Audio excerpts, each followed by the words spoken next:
It was always about deception. The crystal ball, the gypsy clothes, the fake accent. Cheap props to make the fortune cookies easier to swallow. My customers, they bought into it because they wanted to.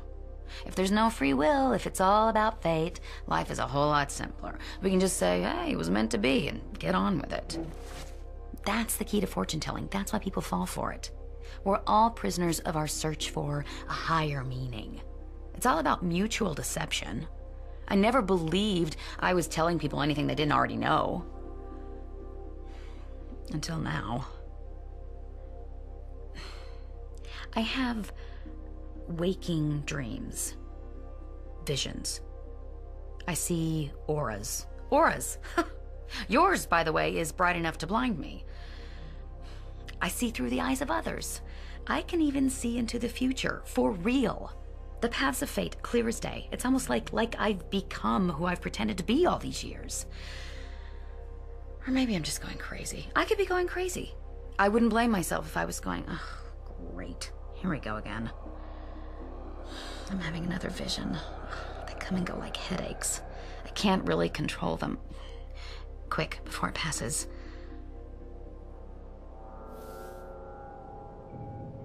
I see your twin paths. One leads to salvation, the other to defeat. I see black tendrils rising to embrace you. Voices whispering in your ear. Corruption from within and from without. Something rising from the bottomless deep to devour us all. To turn day into night. Sorry. I see something else. Our paths intertwine, converge, and at the end of it, Exodus. Inescapable, permanent, fated. On the tip of the pyramid, your path shall be revealed. That's as good as it's gonna get. Make of it what you will. Sometimes I get more visions, like the aftershocks of an earthquake. If that happens, I'll let you know. You won't even have to pay my usual fee. Let's call it a freebie, sweetie.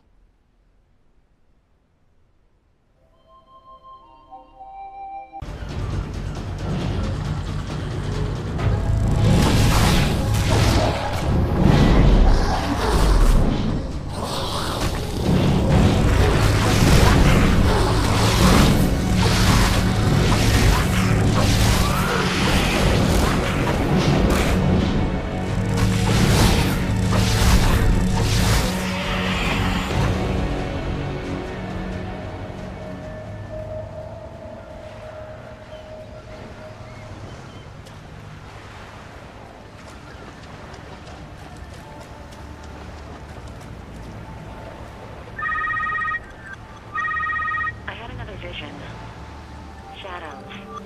Long shadows. From the old boughs of the fairy forest. The flickering lights of the foolish fire guiding your path. Come, come, they beckon. Does this make any sense to you?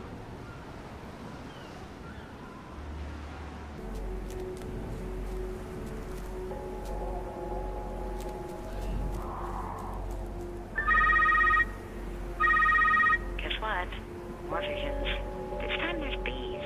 The incessant buzzing of bees. And flowers. Flowers blooming out of season. To mark the path ahead.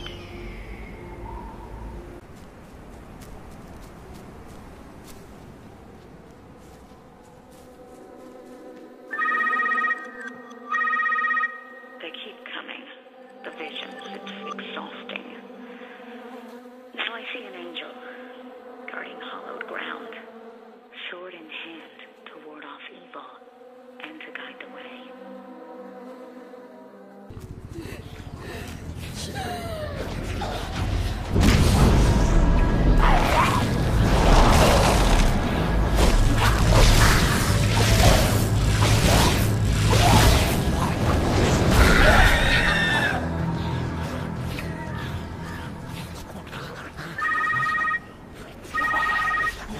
This had better be the last one. Terrifying. Time. The innocent.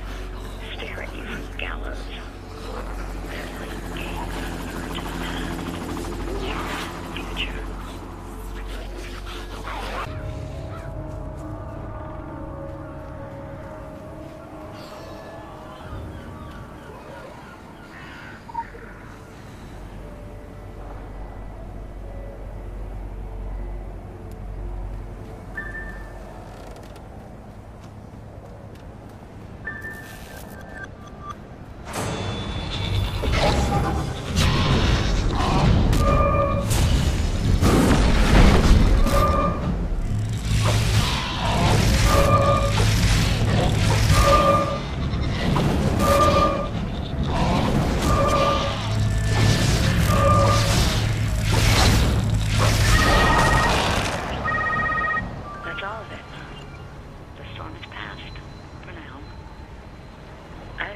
What lies at the end of this road, but it's not good for any of us.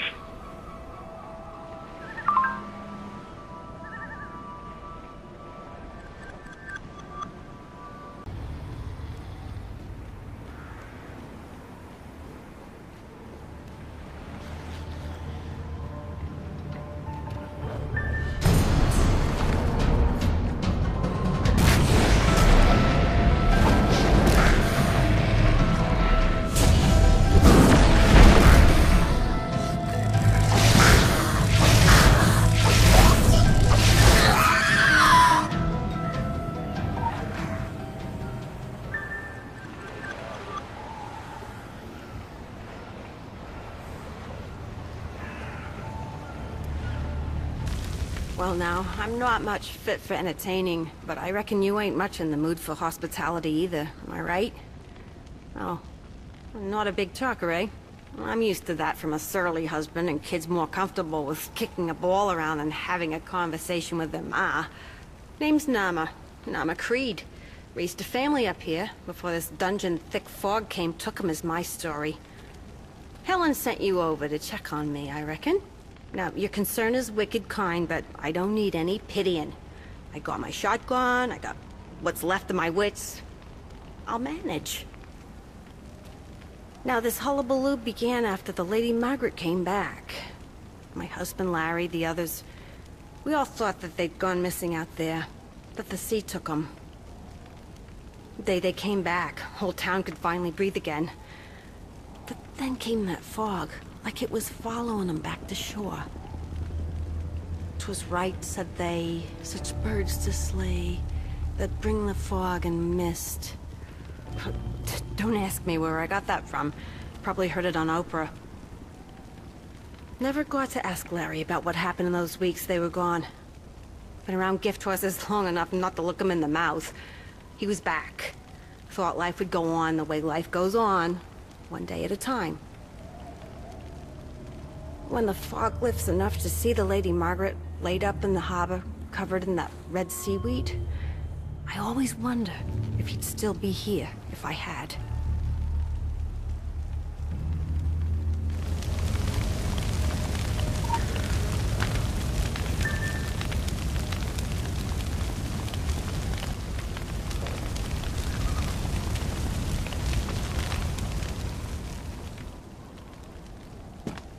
Oh yeah, you'd think these wet bits would just fizzle on the bonfire, but no, they sparkle like kindling wood. That's heartening. Ah, geez, what a mess. Good thing I'm not particular. Now I'm used to getting my hands dirty.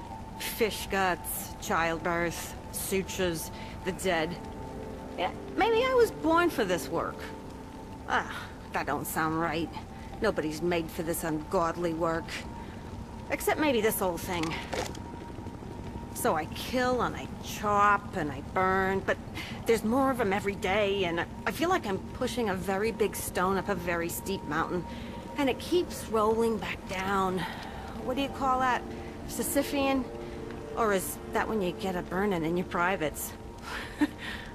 My idea of culture is reruns of Cheers and, you know, not ancient Greek mythology. Well, the old gal ain't a proper match for everything that turns up on my doorstep. Seems she's too much for most of it. Spreads a bone of dead man's guts all over the place. Well, there's no time to gather it all up before we're right back up in the thick of it. And they never stop coming. They never stop coming.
It's a pressure building, the kind that comes before a storm when it builds and builds but just won't break.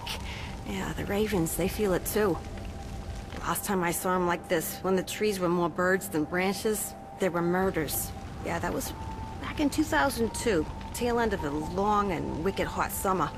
By August, the whole town smelled rotten and we hadn't seen a drop of rain since June. When the storm finally broke and the Ravens flew, the killing stopped. Never believed what the paper wrote about that vagrant, neither did Helen, despite those boys in city council leaning on her. Well, she took a beating. Could have hurt her career, but she was right. Wasn't human hands cut those girls open. An unkindness of Ravens, isn't that what they call it? My idea of reading is the TV guide, not anything that could charitably be called literature. But even I know signs and portents when I see them.